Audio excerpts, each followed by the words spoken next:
Hey YouTube, what's going on, y'all? Cat here checking in with another video. Today we back with DME Hoods and Beef. Hey, this one right here, DC teen Oots cousin 26 times for backdooring him for ARP. And I guess he's talking about some Mayfair versus Southwest. Yeah, let's gonna get into this video.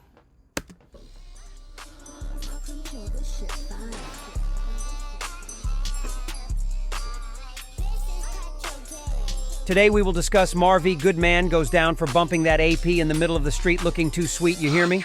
And we will also get into this paperwork of Mayfair affiliate Twain Blatt. Marv Goodman, who was bumping that AP in the middle of the street, goes by Baby Wick. And in this photo, Twain Blatt and Baby Wick can be seen over the jail in good spirits, meaning it's a Gatorade break and a light sentence, not a life sentence, you hear me? And this would be posted by Marv. Marv also can be seen with Baby Wick while he was free. I'm guessing he adopted the name Baby Wick from being a baby-looking nigga who works his Drake.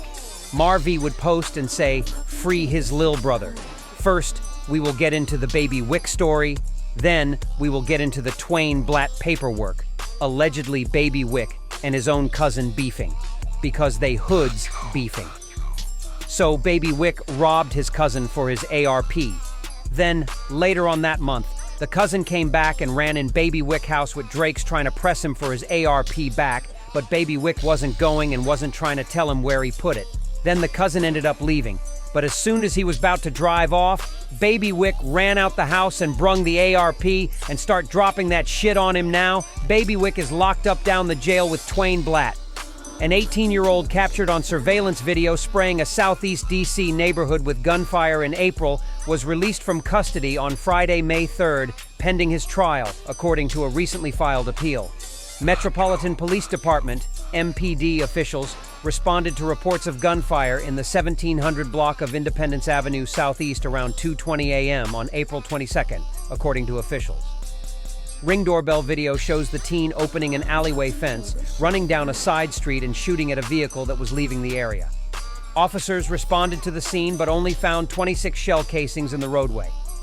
Shortly after, officials obtained an emergency search warrant for a nearby home where they found and arrested Amante Moody, 18. During a search, officers found a disassembled AR-15 hidden in the ceiling of the home. An investigation revealed that Moody fired the AR-15. Turn the light off. Whoever's downstairs, turn the light off. In the ceiling of the home. An investigation revealed that Moody fired the AR-15 26 times at a car occupied by 4 people. According to court documents, no one appeared to be shooting back. Moody was charged with endangerment with a firearm, possession of a weapon, and assault, according to court documents. During a hearing on Friday, May 3rd, a judge ordered that Moody be released and put under house arrest with a GPS monitor, court documents show. In a motion filed Tuesday, prosecutors are appealing the decision to release Moody, saying, the defendant, Moody, fired 26 rounds, littering the street with shell casings. Anyone who happened to walk into that street at the moment could have been killed as an innocent bystander.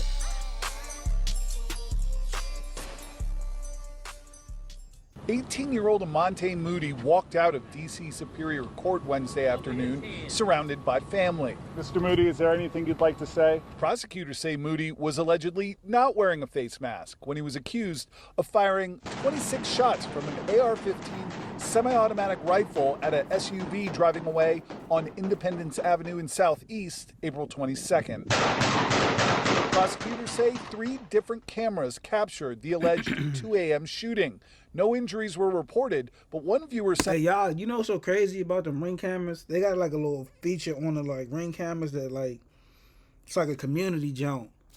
Bruh. They was probably throwing this shit all up in their little community jump. Like, yeah, man, it's crazy on my block. Sent us these photos and took out a police report for a bullet which allegedly hit the family's car during the incident. Moody was charged with assault with a dangerous weapon and possession of a firearm during a crime of violence. May 3rd, a magistrate court judge surprised prosecutors by granting him pretrial release, placing Moody on round-the-clock home detention with his stepfather in Maryland, equipped with a GPS monitor and a stay-away order from the occupants in the car. The U.S. Attorney's Office immediately asked for an emergency hearing to revoke Moody's pretrial release, saying despite defense attorneys' arguments, which emphasized the defendant's supportive family and lack of a criminal history even as a juvenile, none of that stopped Moody from allegedly emptying the AR-15 onto a public street where, quote, any innocent passerby or resident could have fallen victim. Wednesday, the defense argued in front of a different judge, saying Moody has been in perfect compliance with the terms of his release in the 13 days he has been out of jail. And he has a comprehensive release plan, including signing up for various programs to help him get his life back on track. The judge seemed swayed by the defense's arguments, but said he wasn't ready to decide right away. He allowed Moody to remain on home incarceration for now, with a decision coming next week.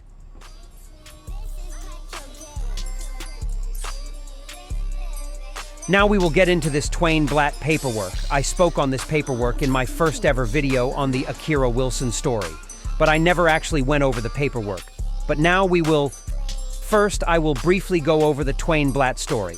Very quickly, Twain Blatt had a good man named YB from Potomac Gardens who killed Akira Wilson. And after he would kill her, Gerbo from Southwest would kill YB. And after YB would get killed, Twain Blatt would catch one of Gerbo from Southwest men at the store and shoot him.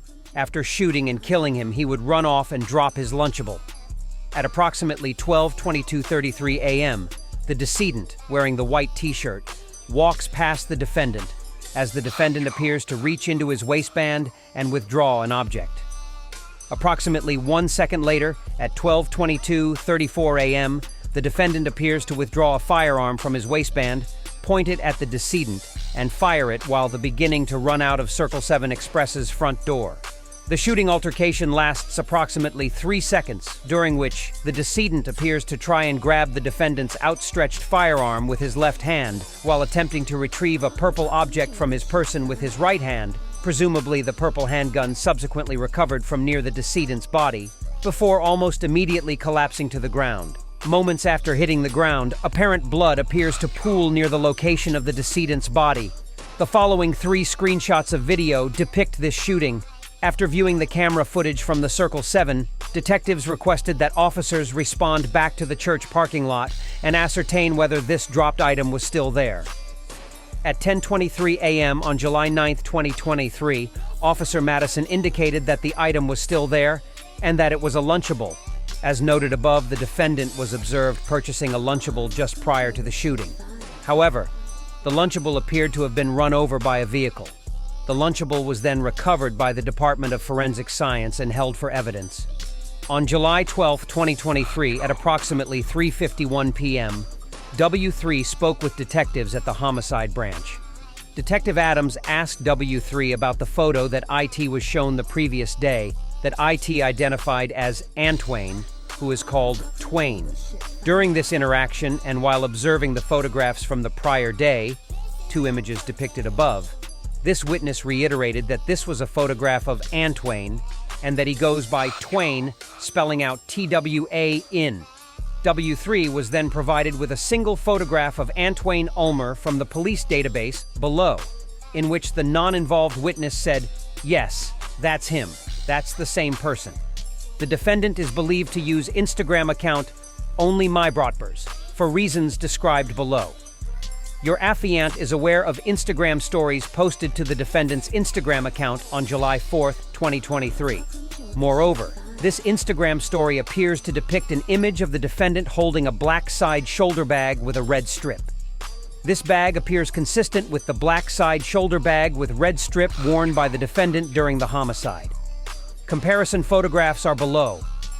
Below is a photograph of the defendant looking in the direction of the camera on the homicide scene, left, compared to 2 photographs obtained from the Only My Brothers Instagram account. That's the end of this video. Like, comment, subscribe, and follow my Instagram.